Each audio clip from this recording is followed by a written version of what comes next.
अस्सलाम वालेकुम नाजरीन, मैं हूं आपका अपना दोस्त रियासत अली खान और आप देखेंगे रियल तेलंगाना पे दखनी खबरनामा। तो आइए सबसे पहले नजर डालते हैं हेडलाइंस पे। हेडलाइंस बोले तो सुर्खियां। तेलंगाना के चीफ मिनिस्टर के चंद्रशेखर राव स्मिता सबरवाल को सीएमओ के स्पेशल सेक्रेटरी की पोस्ट दिए। होम मिनिस्टर नयनी नरसिम्हा रेड्डी टीआरएस हुकूमत वाले बंगारू तेलंगाना के वास्ते जो वादे करे उसको पार्टी के लीडर और कारकुना पूरे करना बोल के मशवरा दिए। पढ़ाइयों के मिनिस्टर केसरी हरी बोल रहे हैं तेलंगाना रियासत पढ़ाइयों में इंडिया में सबसे आगे रहता कते। इंडिया के पीएम नरेंद्र मोदी 3 दिनों के दौरे पे चारशंबे को कनाडा को पहुंच गए। और नलगोंडा डिस्ट्रिक्ट में पागल कुत्ते एक 6 साल की बच्ची पे हमला करके उसकी जान ले लिए। अब खबरें तफसील से। रियासत तेलंगाना के चीफ मिनिस्टर के चंद्रशेखर राव स्मिता सबरवाल को सीएमओ स्पेशल सेक्रेटरी की पोस्ट दिए। तेलंगाना रियासत के चीफ मिनिस्टर के चंद्रशेखर राव उनके कैबिनेट में लेडी मिनिस्टरों को पोस्टा नहीं दिए बोल के अपोजिशन पार्टियां वाले किते की बोमड़ियां मार ले रहे थे और केसीआर के खिलाफ क्या क्या की बातें बोल रहे थे। मगर सीएम की पोस्ट पे बैठते केसीआर स्मिता सबरवाल को सीएमओ के स्पेशल सेक्रेटरी का पोस्ट दिए और उनके कैबिनेट में अच्छे पोस्टों पे भी औरतों को बिठाए। ऐसा मालूम हुआ कि स्मिता सबरवाल को वाटर ग्रिड स्कीम और झीलों की हिफाजत के पूरे कामों की जिम्मेदारी दे दिए गए। इसके अलावा आईएफएस ऑफिसर प्रियंका वर्गीस को भी सीएम केसीआर हरिता हरम प्रोजेक्ट की जिम्मेदारी दिए गए। हैदराबाद हाईकोर्ट वाले कांग्रेस पार्टी की लीडर डीके अरुणा के शौहर बी समहा रेड्डी से जुर्माना कैकू नहीं लिए बोल के टीआरएस की हुकूमत से सवाल करे। चारशंबा 15 अप्रैल को हैदराबाद के हाई कोर्ट वाले रियासत तेलंगाना की हुकूमत के ऊपर गुस्से में आ गए और कांग्रेस के पहले के मिनिस्टर डीके अरुणा के शौहर बी सिम्हा रेड्डी से 33 करोड़ रुपए का जुर्माना कई को अब तक वसूल नहीं करे बोल के सवाल करे। 15 अप्रैल को केस की सुनवाई करते हुए हाई कोर्ट वाले टीआरएस हुकूमत के वकील से ये पूछे कि हुकूमत वाले जुर्माना वसूल करते या फिर अदालत अपने तरीके से जुर्माना वसूल कर लेना। इसके अलावा कोर्ट वाले ये भी पूछे कि टीआरएस की हुकूमत वाले जुर्माना वसूल करने के वास्ते सुस्त पने से कामा कई को कर रहे। आप लोगों को याद छूंगा हाईकोर्ट वाले भरत सिम्हा रेड्डी को 33 करोड़ जुर्माना दियो बोल के हिदायत दिए थे। कई को बोले तो कोयले के घपले घोटाले में उनका भी हाथ है कहते। रियासत एपी के आबपाशी के वजीर देवी नैनी उमा बोल रही वाईएस जगन मोहन रेड्डी और रघुवीरा रेड्डी दोनों धोखेबाजा हैं कहते। वाईएसआर कांग्रेस पार्टी के सदर वाईएस जगन मोहन रेड्डी और आंध्र प्रदेश कांग्रेस कमेटी के चीफ रघुवीरा रेड्डी को रायलसीमा के धोखेबाजा बोलते हुए एपी के इरिगेशन मिनिस्टर देवीनेनी उमा बोले कि वो दिन दूर नहीं है जब ये दोनों लीडरों को रायलसीमा के लोग रिजेक्ट कर देंगे। मीडिया वालों से बातें करते हुए देवनेनी उमा ये बोले कि जगन मोहन रेड्डी शुरू करे सो ये बस यात्रा उन्होंने शर्मिंदा होके कर रही गते प्रोजेक्टों के वास्ते नहीं कर रही। पोलावरम प्रोजेक्ट के काम पूरे करने में जो देर हो रही उसकी वजह भी जगन है बोल के देवी नैनी उमा बोल रहे। यूनियन मिनिस्टर वेंकैया नायडू बोल रहे हैं कि मूसा नदी को खूबसूरत बनाने के वास्ते सेंटर की हुकूमत वाले तेलंगाना की हुकूमत को सपोर्ट करते कहते। यूनियन मिनिस्टर वेंकैया नायडू चारशंबे के दिन गुंटूर डिस्ट्रिक्ट के पोचमपल्ली मंडल और बीबी नगर मंडल के अलग अलग एरियो का दौरा करे और गैस व थोड़े दिनों से पानी पड़ने से जो तबाहियां और नुकसान हुए उसका जायज़ा लिए। लोगों से बातें करते हुए उनके प्रॉब्लम मालूम करे और वो प्रॉब्लम दूर करने का यकीन भी दिलाए। वेंकैया नायडू मीडिया वालों से बातें करते हुए बोले कि मूसा नदी को खूबसूरत बनाने के वास्ते और पानी ज़्यादा पड़ने की वजह से लोगों को जो प्रॉब्लम हो रही उसको दूर कराने के वास्ते जो भी काम कराना है उस पे तेलंगाना की हुकूमत को सपोर्ट करते गए। उनके ये दौरे के वक्त पे यूनियन के दूसरे मिनिस्टरों और तेलंगाना बीजेपी यूनिट के सदर किशन रेड्डी भी उनके साथ में थे। वाईएसआर कांग्रेस पार्टी के एमएलए रोजा SC/ST तबके के लोगों के दिला दुखे बोल के केसा बुक होने के बाद चित्तूर के पुलिस वाले छानबीन शुरू कर दिए गए थे। चित्तूर डिस्ट्रिक्ट के पुतूर में जो एमपीडीओ ऑफिस है उसमें 10 अप्रैल को एक मीटिंग हुई थी और उसके बाद टीडीपी और वाईएसआर कांग्रेस पार्टी वाले किरकिरियां कर लेके एक दूसरे के खिलाफ इल्ज़ाम लगाए थे, बोमड़ियां मार लिए थे। टीडीपी के लीडर एमएलए रोजा के खिलाफ पुलिस स्टेशन में एक केस बुक कराए कि उन्होंने ऐसे वैसे बातें बोल के SC/ST तबके के लोगों के दिला दुखाए गए। टीडीपी के लीडरों की तरफ से केस बुक कराने के बाद चित्तूर के पुलिस वाले केस बुक कर लिए और छानबीन शुरू करके रोजा के खिलाफ इंक्वायरी कर रहे। एपी के chief minister N Chandrababu Naidu के बेटे नारा लोकेश संशका यात्रा शुरू करके कड़पा डिस्ट्रिक्ट के रंजमपेट में पहुंचे।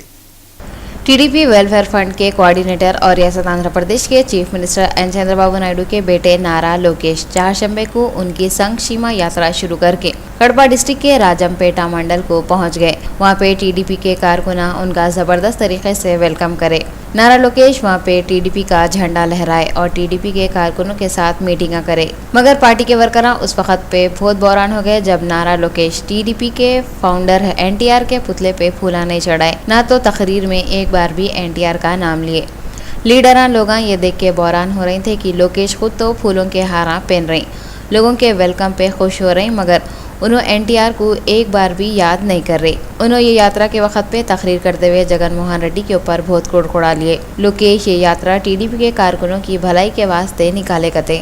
वाईएसआर कांग्रेस पार्टी के सदर वाईएस जगन मोहन रेड्डी चारशंबे को राजमुंड्री में पहुंच के उनकी 3 दिनों की बस यात्रा शुरू कर दिए। चारशंबे के दिन वाईएसआर कांग्रेस पार्टी के सदर वाईएस जगन मोहन रेड्डी राजमंड्री को पहुंच गए, जहाँ पे उन्होंने उनकी 3 दिनों की बस यात्रा शुरू करे।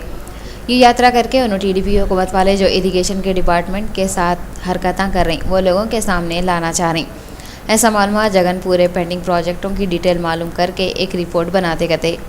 यहाँ पे हम आपको याद दिलाना चाह रहे हैं, थोड़े दिन पहले असम्बली में वाईएस जगन मोहन रेड्डी पति सीमा प्रोजेक्ट के खिलाफ एहतजाज करे थे। अब ऐसा दिख रहा पति सीमा प्रोजेक्ट के ऊपर ही किरकिरियाँ करते हुए दूसरे मेन प्रोजेक्टों पे कोई भी ध्यान नहीं देते। शायद जगन यात्रा शुरू करे जब वाईएसआर कांग्रेस के किते की चाहने वाले भी साथ में थे। जगन अपनी ये यात्रा उनके पार्टी के एमपीज और एमएलएस के साथ शुरू कर दिए।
बंडारू दत्तात्रेय मीडिया वालों से बातें करते हुए बोले कि सेंटर की गवर्नमेंट बेमौसम की बारिश की तरफ से किसानों को हुए जो नुकसानों का मुआवजा देने को रेडी है और नए कानून के हिसाब से बनाए सो पॉलिसियों को नज़र में रखते हुए किसानों को जितना नुकसान हुआ और कितने फसलें बर्बाद हुए मालूम करके वो लोगों को पैसे दे देते कहते। जो फसलें बाहर भिजाने के वास्ते रेडी करे थे उसके 1 एकड़ पे 80,000 रुपये और अनाज के फसलों के वास्ते 1 एकड़ पे 13,000 रुपये देने का ऐलान करे सो है।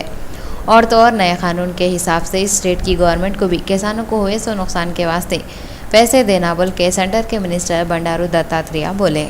तेलंगाना के इरिगेशन के मिनिस्टर हरीश राव बोल रहे हैं कांग्रेस पार्टी का पावर जाने से तेलंगाना के लोगों में पावर आ गया कहते।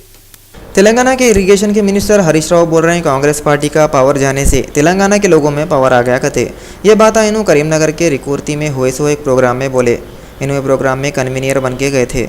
हरीश राव कांग्रेस पार्टी वालों पे फुल आउट लेते हुए बोले ये पार्टी को तरक्की हजम नहीं होती। हरीश राव बोल रहे हैं तेलंगाना पार्टी नहीं आना बोल के कांग्रेस पार्टी वाले कितने की प्रॉब्लम आ करे, मगर अब भी कांग्रेस पार्टी को तेलंगाना की तरक्की बर्दाश्त नहीं हो रही। बंगारू तेलंगाना के वास्ते टीआरएस गवर्नमेंट जो वादे करी थी उसको पार्टी के लीडरा और कारकुना मिलके पूरा करो बोल के स्टेट के होम मिनिस्टर नैनी नरसिम्हा रेड्डी मशवरा दिए।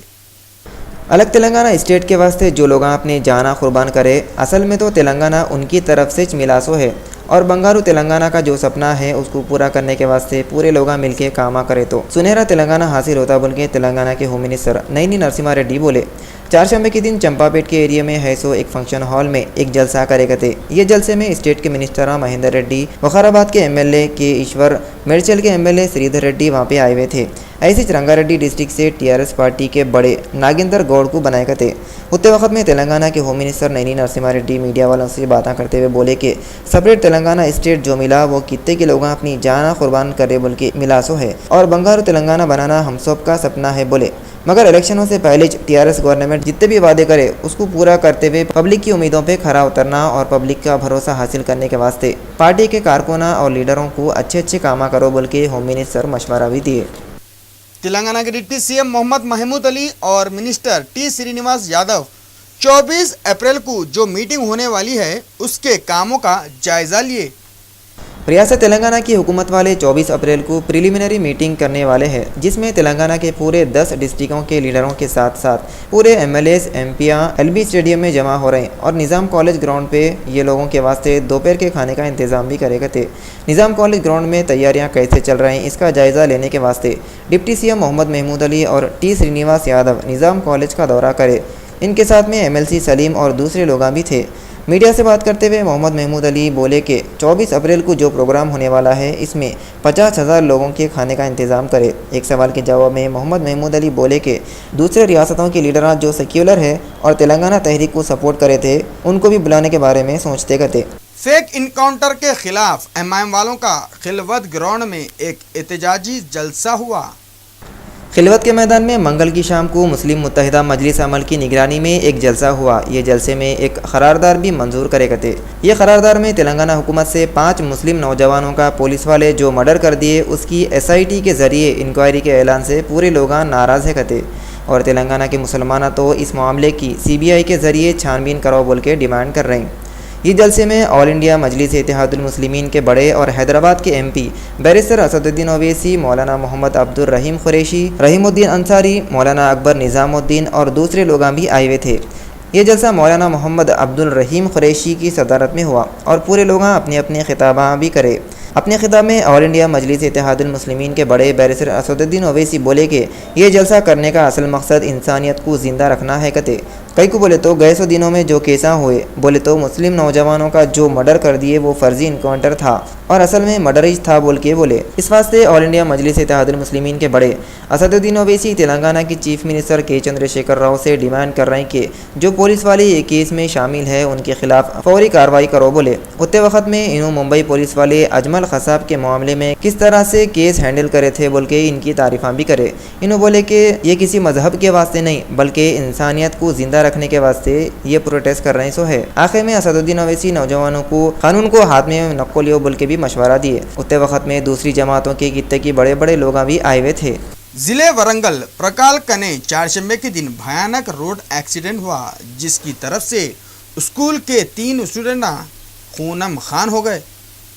ऐसा मालूम वरंगल डिस्ट्रिक्ट के शारदा स्कूल के स्टूडेंटों को छोड़ने के वास्ते बस का ड्राइवर बस को डिपो कने रोके हुआ था। उतने टाइम पे एक फुल स्पीड में टिप्पर वाला आके स्कूल की बस को टक्कर दे दिया और वहां से भाग गया। ये एक्सीडेंट की तरफ से 3 स्टूडेंट खूनम खान हो गए और तो और ये स्टूडेंटों के पैराइश टूट गए कते।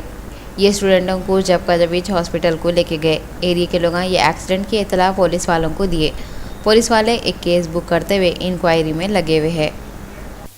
रियासत आंध्र प्रदेश के गुंटूर डिस्ट्रिक्ट में पागल कुत्ता एक 6 साल की बच्ची पे हमला करके उसकी जान ले लिया। 15 अप्रैल चारशंबे को रियासत आंध्र प्रदेश के गुंटूर डिस्ट्रिक्ट में 10 कुत्ते मिलके एक 6 साल की बच्ची के ऊपर हमला करके उसकी जान ले लिए। यह हादसा गुंटूर डिस्ट्रिक्ट के काकुमानू गांव में हुआ। ये बच्ची अपने घर के सामने खेल रही थी जब ये आवारा कुत्ते उसके ऊपर हमला करके उसको कतरना शुरू कर दिए, जिसकी वजह से बच्ची खूनम खान होकर जगह पे ही मर गई। ये मासूम बच्ची की मौत हो जाने से गांव वाले बहुत गुस्से में आ गए और गुंटूर काकुमानू हाईवे पे बच्ची की लाश के साथ बैठ के बल्दिया वालों के खिलाफ एहतजाज करे। बाद में पुलिस वाले वहां पे पहुंच के गांव वालों के गुस्से को ठंडा करे कते। थोड़े दिन पहले भी वो इस गांव में आवारा कुत्ते एक बच्ची पे हमला करके उसको खूनम खान कर दिए थे कते। गांव वाले इल्ज़ाम लगाए कि एक हादसा होने के बाद भी बल्दिया वालों के कानों पे जू नहीं रेंगी और वो लोग अभी तक कुछ भी एक्शन नहीं लिए कते। गांव के लोग बल्दिया वालों से कुछ तो भी एक्शन लियो बोल के डिमांड करे।